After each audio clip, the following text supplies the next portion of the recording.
नमस्कार दोस्तों, मैं नितेश आप सभी का स्वागत करता हूं हमारे YouTube channel trend is friend में, जहां पर हम लोग स्टॉक मार्केट से रिलेटेड रेगुलर वीडियोस आपके लिए लाते रहते हैं। आज का जो वीडियो है इसमें हम एक डिटेल डिस्कशन करने वाले हैं बायबैक ऑफ शेयर्स पे, जहां पर हम लोग डिस्कस करेंगे कि बायबैक ऑफ शेयर्स क्या होता है, कंपनी किन किन सिनेरियोज में बायबैक ऑफ शेयर्स लाती है, इसमें हम किस तरीके से पार्टिसिपेट यानी कि अप्लाई कर सकते हैं बायबैक ऑफ शेयर्स के लिए, एंड आखिरकार अंत में जो शेयर्स कंपनी बायबैक करती है उन शेयर्स का कंपनी क्या करती है, उन शेयर्स के साथ में क्या होता है। तो ये कंटिन्यूटी में हम डिस्कस करने वाले हैं। तो एक पूरा कंटिन्यूस वीडियो रहने वाला है, तो आप इस वीडियो को शुरू से अंत तक देखें, जिससे कि आपको एक प्रॉपर इन्फॉर्मेशन मिल सके, जिससे कि कोई भी कंपनी अगर बायबैक लाती है और अगर आपके पास में उस कंपनी के शेयर्स हैं तो आप डिसीजन लेने में आसानी हो।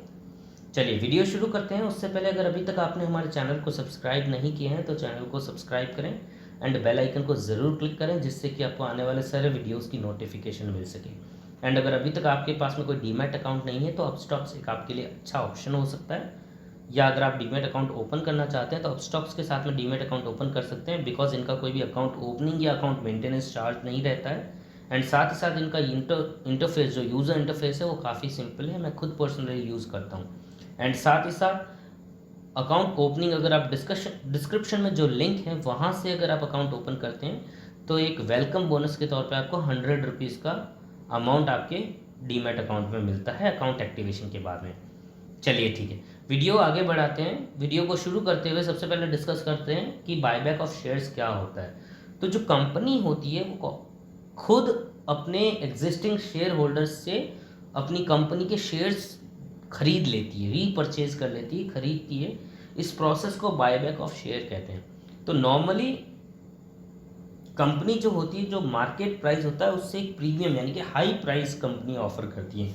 रीसेंट एग्जांपल है अप्रैल 14 2021 को इन्फोसिस ने 25% प्रीमियम पे बायबैक ऑफर किया, मतलब मार्केट प्राइस से 25% 1750 रुपये की प्राइस पे बाईबैक अनाउंस किया था, जबकि मार्केट प्राइस कुछ 1300 समथिंग 1347 या 50 के आसपास चल रही थी जिस दिन ये बाईबैक अनाउंस हुआ था। तो मार्केट प्राइस से 25% हाइक पे कंपनी ने ये ऑफर दिया था। और इसमें क्या करेगी इन्फोसिस ने जो एग्जिस्टिंग शेयर होल्डर जिनके पास भी मार्केट में इन्फोसिस के शेयर्स हैं वो इन्फोसिस को ये शेयर बेच सकते हैं। कैसे बेच सकते हैं वो आगे हम डिस्कस करेंगे, बाकी ये बेच सकते हैं। और मैक्सिमम जो कंपनी प्राइस ऑफर कर रही है वो 1750 रुपये कर रही है। इसका मतलब ये नहीं है कि डायरेक्ट 1750 में ही खरीदेगी, कंपनी मार्केट प्राइस में खरीदती है, वो मैं आगे आपको बताऊंगा, लेकिन वो मैक्सिमम 1750 तक आपको ऑफर कर सकती है बायबैक। ठीक है, चलिए आगे बढ़ते हैं, डिस्कस कर लेते हैं कि कंपनी किन किन रीजंस से बायबैक ला सकती है। सबसे पहला रीज़न हो सकता है कि कंपनी का प्रॉफिट अच्छा हुआ है, वो अपने शेयर होल्डर्स के साथ में प्रॉफिट का थोड़ा सा हिस्सा बांटना चाहती है, तो या तो वो डिविडेंड के रूप में दे सकती है या बायबैक के रूप में, क्योंकि बायबैक के रूप में company premium value company offer करती है। जितना स्टॉक का वैल्यू है उससे हाई वैल्यू ऑफर करती है, तो एक तरीके से वो अपने प्रॉफिट का हिस्सा शेयर होल्डर्स के साथ में बांट रही है। दूसरा हो सकता है अंडर वैल्यूड स्टॉक्स, यानी कि कंपनी का स्टॉक्स अगर करंटली अंडर वैल्यूड है लेकिन कंपनी की वैल्यूएशन बहुत ज़्यादा होनी चाहिए, अभी उस स्टॉक पे ट्रेड नहीं कर रहा है, तो जो नॉर्मल रिटेल इन्वेस्टर्स होते हैं वो कंफ्यूज हो सकते हैं इस केस के अंदर, वो उनका थोड़ा कॉन्फिडेंस लूज हो सकता है, क्योंकि अगर कंपनी अच्छी है फिर भी अगर ट्रेड नहीं कर पा रही है हाई वैल्यू पे, या जितना वैल्यूएशन होना चाहिए उतने पे ट्रेड नहीं कर पा रही है, तो उन लोगों को कॉन्फिडेंस थोड़ा कम हो सकता है कंपनी को लेकर के। तो उस कॉन्फिडेंस को बनाए रखने के लिए, उस कॉन्फिडेंस को बढ़ाने के लिए कंपनी अंडर वैल्यूड स्टॉक्स होने पर अपना बायबैक लाती है। तो इससे एक पॉजिटिव इमेज कंपनी की मार्केट में बाहर आती है कि कंपनी का प्राइस कम होने पर, स्टॉक का प्राइस कम होने के बावजूद भी वो हाई वैल्यू आपको ऑफर कर रही है। इसका मतलब कंपनी अपने प्लान्स को लेकर के पॉजिटिव है कि फ्यूचर में जा करके कंपनी आपको अच्छे रिटर्न्स देने वाली है। तो it is not the time to go away from the company, ये समय है कंपनी में इन्वेस्ट करने का। तो ये पॉजिटिविटी लाने के लिए कंपनी अंडर वैल्यूड स्टॉक अगर होता है तो उस समय बायबैक लाती है। देन अगर ओवर वैल्यूड स्टॉक होता है तब भी कंपनी बायबैक ला सकती है, लेकिन देखिए दोनों सिनेरियोज में माइंडसेट अलग होता है। जो अंडर वैल्यूड स्टॉक होता है उस समय जो टारगेट होता है वो रिटेल कस्टमर्स होते हैं, क्योंकि जो इंस्टीट्यूशनल इन्वेस्टर या बड़े इन्वेस्टर होते हैं, अच्छे इन्वेस्टर, उनके लिए तो ये अपॉर्चुनिटी है, दे नो कि इट इज़ दी अपॉर्चुनिटी और वो उसमें से नहीं निकलना चाहते। लेकिन रिटेल इन्वेस्टर्स डगमगा सकते हैं, उनका कॉन्फिडेंस कम हो सकता है। लेकिन जब भी स्टॉक ओवर वैल्यूड है तो उस समय जो टारगेट्स होता है वो बड़े इन्वेस्टर, अच्छे इन्वेस्टर्स होते हैं। क्यों? क्योंकि जो अच्छे इन्वेस्टर्स या बड़े इन्वेस्टर्स होते हैं वो ओवर वैल्यूड स्टॉक्स को थोड़ा दूसरे नज़रिए से देखते हैं, क्योंकि नॉर्मली जिस प्राइस पे वो स्टॉक मिलना चाहिए उससे हाई वैल्यू पे ट्रेड कर रहा है, तो उस समय बड़े इंस्टीट्यूशंस या बड़े इन्वेस्टर उस स्टॉक को थोड़ा सा इग्नोर कर सकते हैं।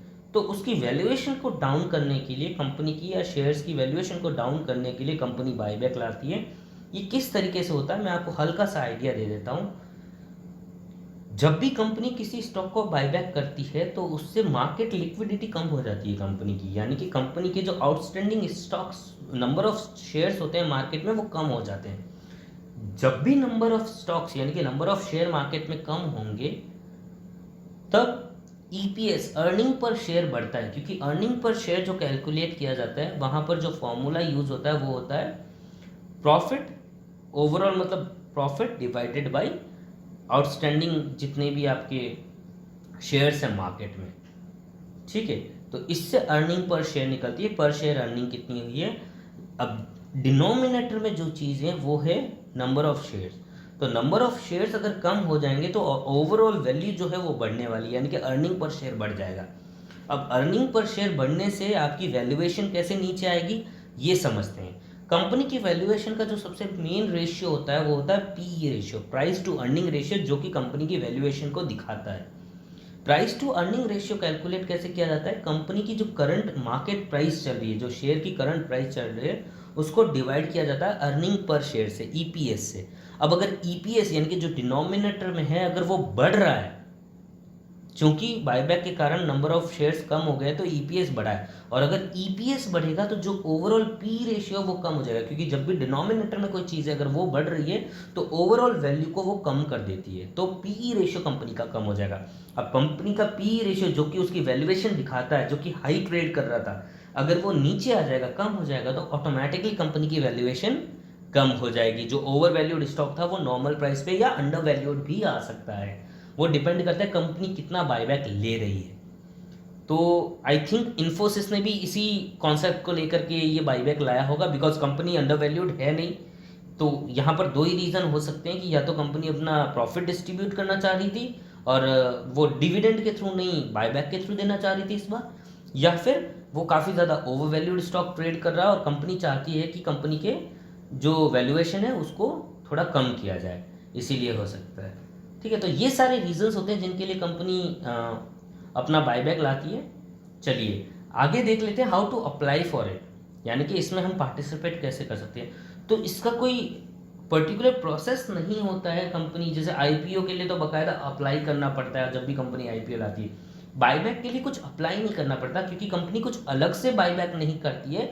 वो जो मार्केट होता है नॉर्मल मार्केट से ही शेयर खरीदती है, जैसे नॉर्मली आप शेयर खरीदते हैं उसी तरीके से कंपनी अपना शेयर मार्केट से ही खरीदती है।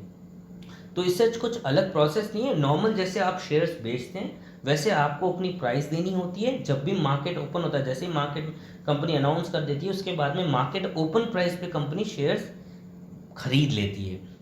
ठीक है, तो जो भी मार्केट प्राइस चल रहा होगा उस पर खरीद लेगी, लेकिन मैक्सिमम जो अनाउंस रेट होगी उससे ज़्यादा पे नहीं। फॉर एग्जांपल इन्फोसिस ने 1750 पे शेयर अनाउंस किया था, तो for example current market opening price 1600 रुपये है, तो कंपनी 1600 की प्राइस पे शेयर्स खरीद लेगी। ठीक है, लेकिन मान लीजिए कि शेयर प्राइस बढ़ करके 1800 चला गया, तो कंपनी सिर्फ 1750 के ऊपर नहीं खरीदेगी, 1750 पे ऑर्डर लगा देगी। अगर आपको 1750 पे जिसको भी बेचना होगा वो वहाँ पर सेल ऑर्डर लगा करके एक ट्रेड कंप्लीट हो सकती है। तो इस तरीके से आप अप्लाई कर सकते हैं बायबैक के लिए। चलिए अगला पॉइंट है what happens to the buyback share, मतलब कि फाइनली जब कंपनी बायबैक कर लेती है शेयर्स को, तो उन बायबैक शेयर्स के साथ में कंपनी क्या करती है। तो ऐसा कुछ नहीं है कि वो शेयर्स वापस कंपनी के पास जा करके उनके डीमैट्स में रहते हैं, नहीं, वो कंपनी एब्जॉर्ब कर लेती है और कंपनी उनको डिमोलिश कर देती है। इससे क्या होता है कि जो रिलेटिव ओनरशिप होती है सारे इन्वेस्टर्स की वो बढ़ जाती है। ठीक है, क्योंकि कंपनी की लिक्विडिटी कम हो जाती है, तो उसके कारण जो शेयर होल्डर्स जितने भी कंपनी के हैं, इन्वेस्टर्स हैं, उनकी ओनरशिप बढ़ जाती है, उनका जो स्टेक है कंपनी के अंदर वो बढ़ जाता है। तो कुल मिलाकर के वो शेयर अब्जॉर्व कर दिए जाते हैं, कंपनी से ख़त्म कर दिया जाता है, उनको नंबर वो शेयर्स एग्जिस्ट नहीं करते हैं उसके बाद में। ठीक है, तो ये सारा डिस्कशन हमने किया बायबैक्स को लेकर के। I hope buyback of shares क्या होता है, किस तरीके से काम करता है, कंपनी क्यों लाती है, कैसे अप्लाई कर सकते हैं, या उनके साथ में क्या होता है, ये सब आपको अच्छे से समझ में आया होगा। अगली बार हम वीडियो बनाएंगे तो उसके लिए आप हमें टॉपिक्स बता सकते हैं। अगर किसी के पास में कोई मन में टॉपिक्स हैं तो उसको आप हमें बता सकते हैं, हम उन पे ज़रूर वीडियो बनाएंगे। आई होप ये कंप्लीट डिस्कशन आपको पसंद आया होगा। अगर आपको पसंद आया है तो वीडियो को लाइक करें। अगर आपके कोई भी क्वेश्चंस हैं तो आप कमेंट सेक्शन में क्वेश्चंस बता सकते हैं। अगर आपके पास में कोई, आप किसी जानकार को जानते हैं जिनको शेयर मार्केट्स में या इन्वेस्टमेंट में इंटरेस्ट है, आप उनके साथ में वीडियो शेयर करें। चैनल को सब्सक्राइब करें, बेल आइकन को ज़रूर क्लिक करें, जिससे कि आपको आने वाले सारे वीडियोज़ की नोटिफिकेशन मिल सके। अपना ध्यान रखें, सुरक्षित रहें। Bye bye, thank you.